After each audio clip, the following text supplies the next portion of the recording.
Tonight, we take you to a war zone born not just out of hate, but of history. Because before the missiles and before the assassinations, Iran and Israel were allies, quiet partners bound by fear, strategy, and survival. And now, missiles are in the air, nuclear sites are in ruins, and two sworn enemies are now locked in direct confrontation. This is not just about Israel or Iran. This is about the future of the Middle East and the balance of power in the world. Take a look at this report.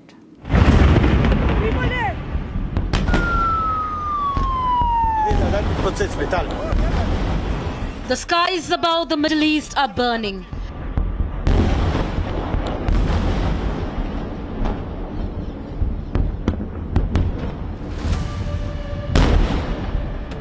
Cities in lockdown.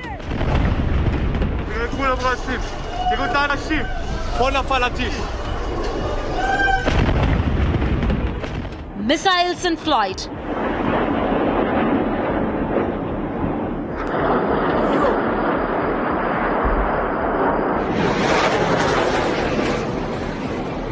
Hypersonic weapons tear through airspace, and beneath the surface, nuclear facilities smolder.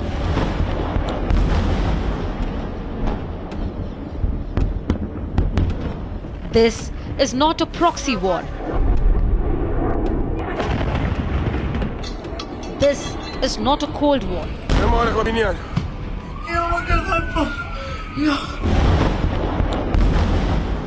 This is direct. This is personal. Israel, Iran, one-on-one, and no one is backing down.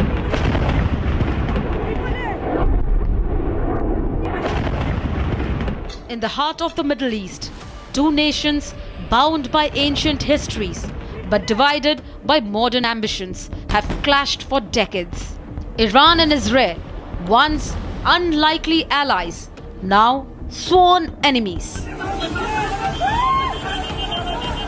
Before 1979 revolution, before the establishment of the Islamic regime in Tehran, Iran and Israel had excellent bilateral relations. And Iran happened to be one of the first few Muslim majority country which gave recognition to the newly created state of Jews after modern Turkish Republic. Israel and Iran came very close being the Western ally. Even though Israel was not formally part of the CENTO, but Israel always had an excellent military and strategic relationship with Iran.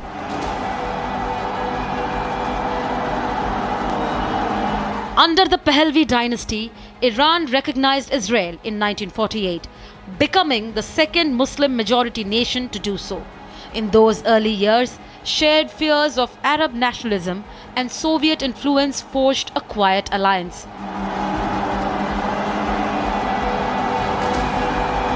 In 1956, Suez War cemented that bond. Mossad, the intelligence agency of Israel, and Savak, the intelligence agency of Iran, worked covertly to bolster Kurdish rebels against Iran's Sunni regime.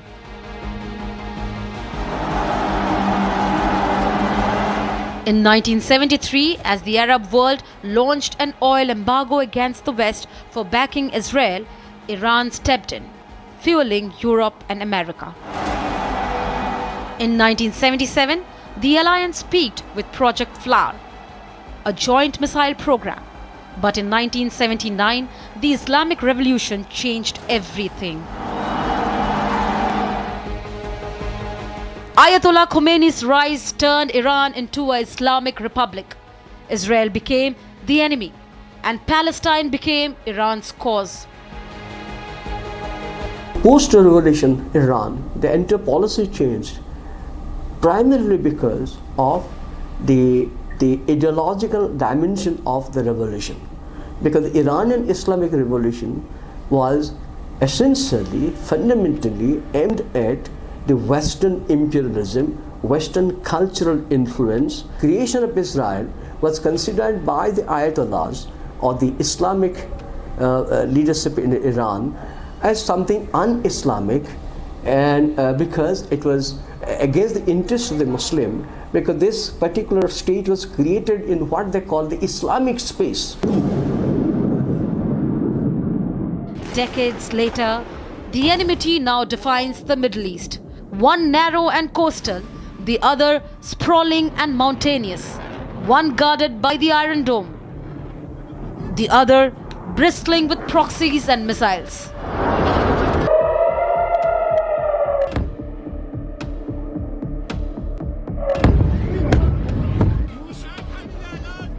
The conflict simmered for decades, then exploded in a chain of events that brought the region to the brink.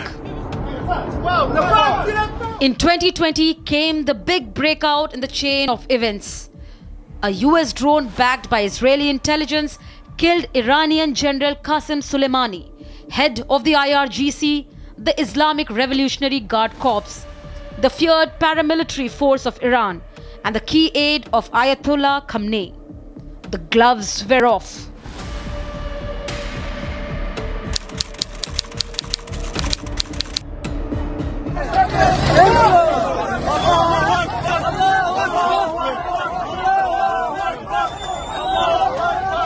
On October 7th, thousands of Iran-backed Hamas terrorists stormed through the Israel's border with the Gaza Strip, killing 1,200 people. At least 240 people were abducted as hostages into Gaza.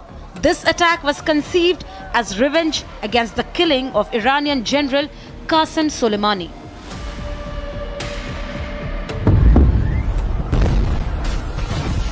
The horrific terror attack was immediately justified as revenge of Soleimani assassination by Iran. This was not just provocation extraordinary, it was a challenge to Israel's existence. If Hamas succeeded, Israel failed. Israel is at war. We didn't want this war. It was forced upon us in the most brutal and savage way. But though Israel didn't start this war, Israel will finish it. We will exact a price that will be remembered by them and Israel's other enemies for decades to come. Israel responded with a devastating military campaign in the Gaza Strip called Operation Iron Swords. The counteroffensive aimed at rooting out Hamas in its entirety, whatever the cost, whatever the time it took.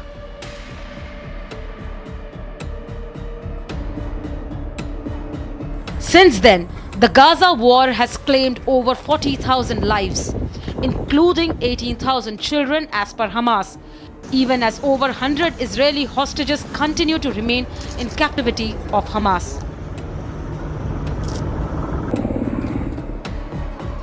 And almost the entire leadership of Hamas eliminated. This is how the political chief Yahya Sinwar was taken down. And Israel assassinated Ismail Haniyeh inside Iran. From Soleimani to Haniyeh, and disarmed. Only till June 12th, that is. On 12th June, the UN nuclear watchdog IAEA formally found that Iran wasn't complying with its nuclear obligation for the first time in 20 years. That Iran was enriching weapons-grade uranium, and that it was doing so at a breakneck pace.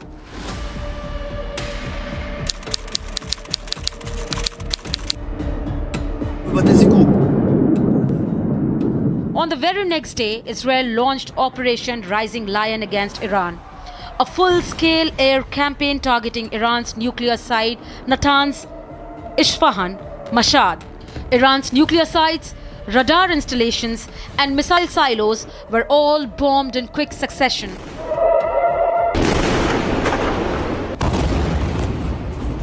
پشت سر من تصویر محل اصابت موشک‌های دشمنان هستند به سایت هسته شهید احمدی روشن مجتمع غنیسازی سایت نتنز.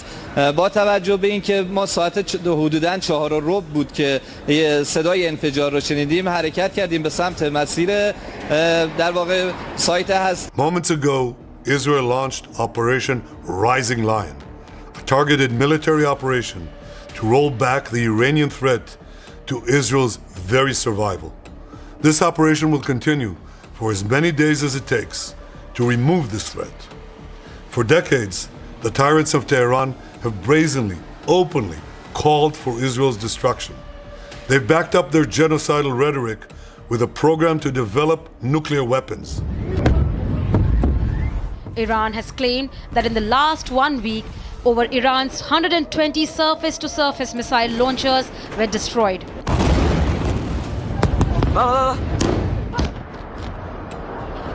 From western Iran to the skies above Tehran, the IDF has declared air supremacy over Iran.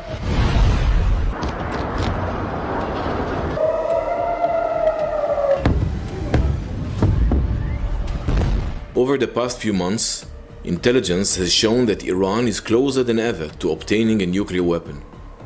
This morning, the IDF began preemptive and precise strikes targeting the Iranian nuclear program in order to prevent the Iranian regime's ability to build a nuclear bomb in the immediate time frame.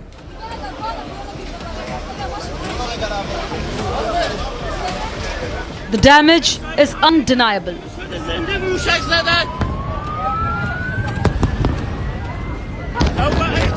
This is the hole that made just one ballistic missile that was fired from Iran towards a residential area in the center of Israel. Meters from here, there are kindergarten, schools, a lot of buildings with innocent people living there. And you can see the impact. One blast of a ballistic missile destroys anything with the shock wave in a radius of around 500 meters. And Iran continued to bombard Israel with hundreds of those kind of missiles.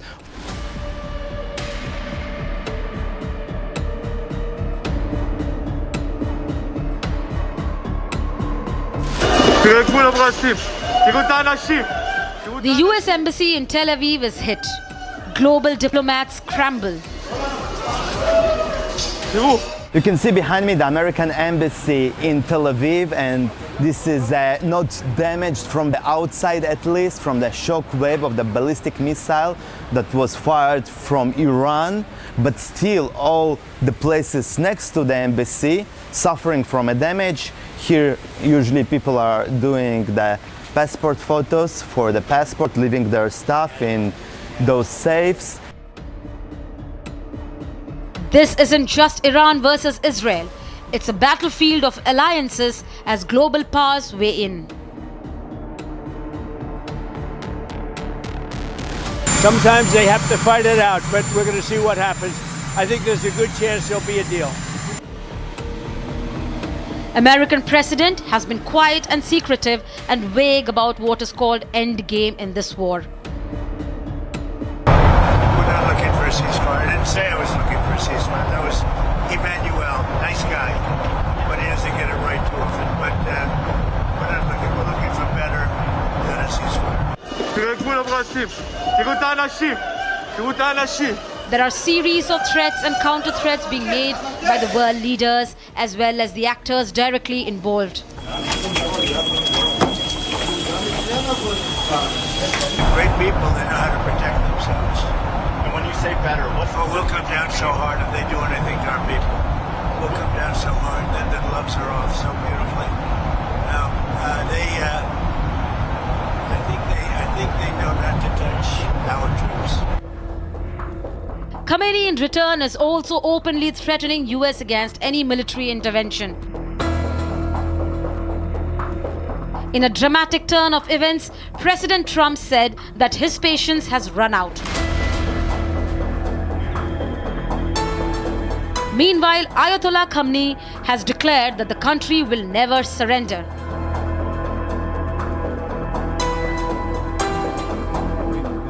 However, Iranian ambassadors are hoping for the West to intervene and de-escalate. Please accept our assurances that the Iranian side, in Iranian system, there is no desire, there is no any intention to produce the nuclear bomb.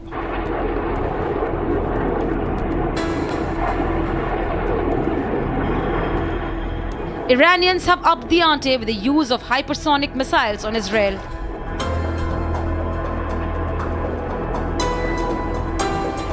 On 18 June, Iran escalated by launching Fatah missiles on Israel in what they called to be the beginning of the end of Israel's air defenses.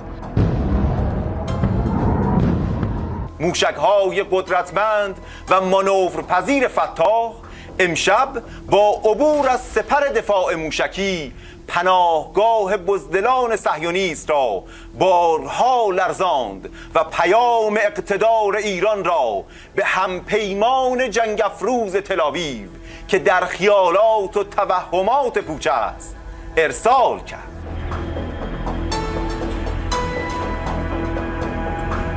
Today, Iran launched another missile attack on Israel. Number of Iranian missiles were intercepted in several Israeli cities, including Jerusalem and Tel Aviv today.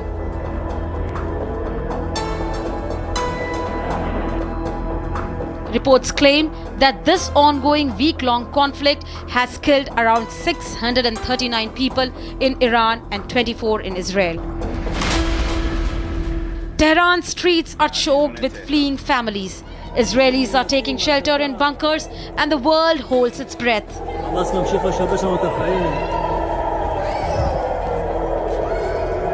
Iran and Israel, once strong allies, now bitter foes, mirror each other's fear and resolve.